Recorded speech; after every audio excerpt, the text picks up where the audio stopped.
Lumière qui se révèle aux nations et donne gloire à ton peuple Israël. Alléluia,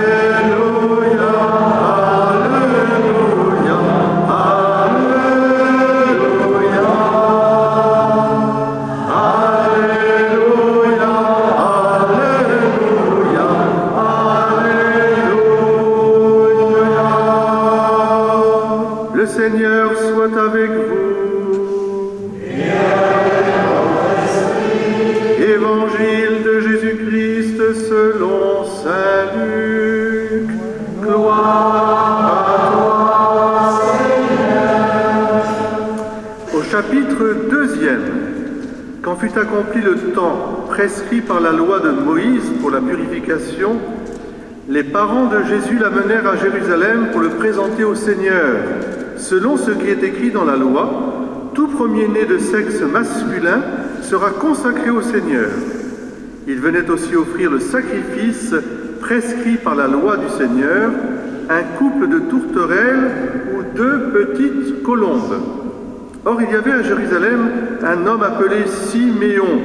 C'était un homme juste et religieux qui attendait la consolation d'Israël, et l'Esprit Saint était sur lui. Il avait reçu de l'Esprit Saint l'annonce qu'il ne verrait pas la mort avant d'avoir vu le Christ, le Messie du Seigneur. Sous l'action de l'Esprit, Siméon vint au temple. Au moment où les parents présentaient l'enfant Jésus pour se conformer au rite de la loi qui le concernait, Siméon reçut l'enfant dans ses bras et il bénit Dieu en disant « Maintenant, ô Maître souverain, tu peux laisser ton serviteur s'en aller en paix selon ta parole. Car mes yeux ont vu le salut que tu préparais à la face des peuples, lumière qui se révèle aux nations et donne gloire à ton peuple Israël. » Le père et la mère de l'enfant s'étonnaient de ce qui était dit de lui. Siméon les bénit, puis il dit à Marie sa mère, « Voici que cet enfant provoquera la chute et le relèvement de beaucoup en Israël. Il sera un signe de contradiction, et toi, ton âme sera traversée par un glaive. Ainsi seront dévoilées les pensées qui viennent du cœur d'un grand nombre. » Il y avait aussi une femme, prophète, Anne, fille de Phanuel, de la tribu d'Azer. Elle était très avancée en âge. Après 7 ans de mariage, demeurée veuve, elle était arrivée à l'âge de 84 ans. Elle ne s'éloignait pas du temple, servant Dieu jour et nuit dans le jeûne et la prière. Survenant à cette heure même, elle proclamait les louanges de Dieu et parlait de l'enfant à tous ceux qui attendaient la délivrance de Jérusalem. Lorsqu'ils eurent achevé tout ce que prescrivait la loi du Seigneur, ils retournèrent en Galilée dans la ville de Nazareth. L'enfant, lui, grandissait et se fortifiait, rempli de sagesse, et la grâce de Dieu était sur lui. Alléluia, Alléluia, Alléluia, Alléluia, Alléluia, Alléluia. Asseyez-vous. Si vous voulez garder la lumière allumée, vous pouvez, sinon vous l'éteignez, bien sûr, maintenant, et puis on la rallumera plus tard. Alors, dans cette célébration, à la fin, vous pouvez l'éteindre, à la fin de la célébration, je vous inviterai à venir, à rester ici pour recevoir une bénédiction spéciale, une bénédiction avec les cierges, qui est une prière aussi de délivrance et de guérison. De toute façon, tout ce que fait le Seigneur porte le nom de délivrance, parce que la fête que nous fêtons aujourd'hui, on fait la fête des Lumières, évidemment, elle prend sa source dans l'Exode, c'est-à-dire dans la délivrance du peuple d'Israël qui arrive en terre promise.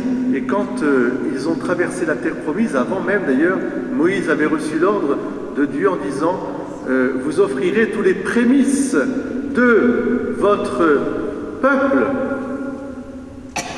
humain, troupeau et tout le reste, en souvenir de la nuit où je vous ai délivré de l'Égypte, où j'ai protégé les enfants d'Israël, alors que la 10e plaie d'Égypte terrible, les premiers-nés mâles de humains comme le bétail, tous mouraient. Et vous savez que sur la porte, on avait mis le sang de l'agneau pour protéger justement le peuple de cet ange qui passait, l'ange de la mort, oui.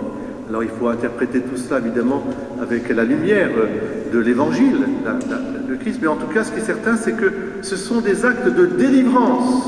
Et tout ce que nous vivons dans notre vie chrétienne, à travers, dans le prolongement de la tradition juive, eh bien, ce sont des actes de délivrance.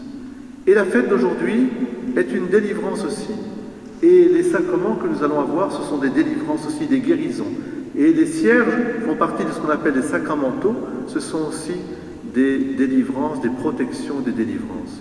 C'est-à-dire que nous sommes d'une religion qui libère, comme nous devons garder cela au plus profond de nous. Alors c'est la fête de la lumière, c'est une fête à une double procession, si vous voulez bien. La procession que nous avons fait d'abord, nous sommes allés comme Jésus, avec Marie et Joseph, nous sommes allés au temple, nous sommes allés au fond de l'église, dans ce temple. Voilà, nous avons fait une démarche pour aller porter, nous aussi, l'offrande de nos vies.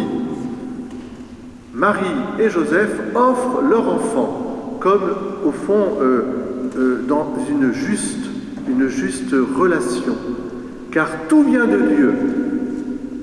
Nous sommes au Christ, et le Christ est à son Père, mais tout vient de Dieu. Et alors nous réordonnons notre vie dans cette offrande. Et la première leçon de la fête de la Chandeleur, c'est de retrouver le sens de l'offrande de nos vies, à la lumière du Christ. Mais c'est une offrande qui est dans la juste relation que nous avons avec Dieu, puisque Dieu est notre Père en fait. Et dans le Christ Jésus, nous le vivons pleinement. Vous voyez ? Mais c'est de vrai. Première chose, une procession d'offrande. Et cette procession d'offrande, Marie et Joseph accomplissent la loi. Et dans le mot loi, il y a le mot, je dirais, qui permet la relation. La loi, c'est une loi d'amour. C'est une loi qui relie. Première chose, procession. Et puis ils vont offrir, peut-être, comme ils étaient pauvres, 2 petites colombes ou 2 tourterelles, ou deux tourterelles ou 2 colombes, voilà. Et de l'autre côté, il y a une autre procession, si je puis dire, un peu inattendue, poussée par l'Esprit Saint, Siméon et Anne. Siméon et Anne représentent l'attente des nations, l'attente du peuple d'Israël et la lumière pour les nations. Et quelque part, c'est un acte prophétique qui se fait. Voilà. Il y a quelque chose, ces 2 processions vont se rencontrer. Et ce qui fait la beauté de cette procession, c'est bien sûr la lumière qui vient du Christ. Qu'est-ce que fait Siméon ? Siméon, eh bien, il prend l'enfant Jésus dans ses bras. Est-ce que vous voulez prendre l'enfant Jésus dans vos bras toute votre vie? Bien sûr. Mais moi, je vais vous dire une chose. Le miracle, c'est pas que Siméon ait pris l'enfant Jésus dans ses bras. C'est l'inverse. C'est l'enfant Jésus qui a pris Siméon dans ses bras. C'est lui qui nous prend dans ses bras. C'est le petit qui porte Siméon. Tu ne verras pas la mort avant d'avoir vu la consolation d'Israël, le Sauveur, le Christ, le Messie. C'est le Christ qui porte le monde. Voyez. Et alors dans ce geste magnifique, eh bien nous pouvons le revivre d'ailleurs à la communion. Lorsque vous allez communier, eh bien quelque part vous allez porter l'enfant Jésus dans vos bras, dans les bras de votre cœur. Mais c'est lui qui vous porte. Et ayez cette confiance de déposer vraiment votre vie. De la déposer. C'est une procession, c'est une fête de la lumière, c'est une fête aussi de la lumière qui passe par la croix. C'est aussi une procession douloureuse, Vous voyez comment Simeon va s'adresser à Marie. Et toi, un glaive transpercera ton cœur. Il y a le mystère ici de la filiation, le mystère de Dieu lui-même. Quel est cet enfant? Même Marie, elle entre dans ce mystère. Un enfant, c'est tout un monde. Et les parents, vous le savez très bien, chaque enfant, c'est un monde particulier. Et il y a un mystère dans chaque être humain. Mais alors, quel sera cet enfant? Et Marie rentre dans cette dimension de mystère. Elle-même, elle n'en saisit pas toute la réalité, mais elle fait confiance. Elle est la première en chemin qui avance à la lumière du Christ. Mais c'est un Christ qui donne sa vie pour que nous ayons la vie. C'est un Christ qui ira à la lumière par la croix. Comme disaient les anciens, ad lucem per crucem, à la lumière par la croix. Elle ne se dérobe pas. C'est-à-dire, elle ne se dérobe pas au don de sa vie pour que les autres aient la vie. Et c'est le cœur, vraiment le cœur de l'Évangile. C'est le cœur même de la révélation. C'est le cœur même de toute la Bible. Le don de soi pour que les autres aient la vie. Voilà l'amour. L'amour infini de Dieu qui se révèle déjà dans ce petit enfant. Et c'est ce chemin que nous avons à emprunter. Nous ne pouvons pas le prendre tout seul, c'est pas possible. On l'a fait ensemble en procession. On est parti avec nos lumières. Et nous avons besoin d'être portés d'abord par le Christ, ensuite par tous les saints, en particulier la Vierge Marie, qui nous conduit aussi la première en chemin, avec Saint Joseph, avec tous les saints qui sont là. Aujourd'hui, on a fêté aussi, avec la bénédiction des Navettes de Marseille, on fêtait aussi les saints de Provence, Lazare, Marthe, Marie-Madeleine. Ils sont venus pour apporter le salut, l'Évangile en petit bateau. C'est pour ça qu'on fait des navettes, vous vous rappelez, on les fait. Mais ils ont été portés eux-mêmes et ils nous ont portés. Et nous sommes précédés par une multitude de témoins de la foi. Alors ce soir, que la lumière resplendisse vraiment dans notre cœur. C'est-à-dire, c'est une lumière qui nous invite à l'amitié avec Dieu. À l'amitié. Il n'y a pas plus amical que de prendre un petit bébé dans ses bras et de le blottir au fond de ses bras et de nous laisser porter par lui.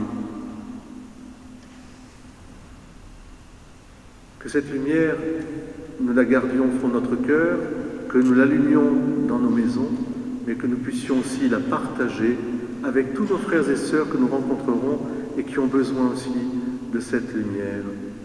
Que le Christ Jésus soit la lumière de nos vies. Au nom du Père et du Fils et du Saint-Esprit. Amen.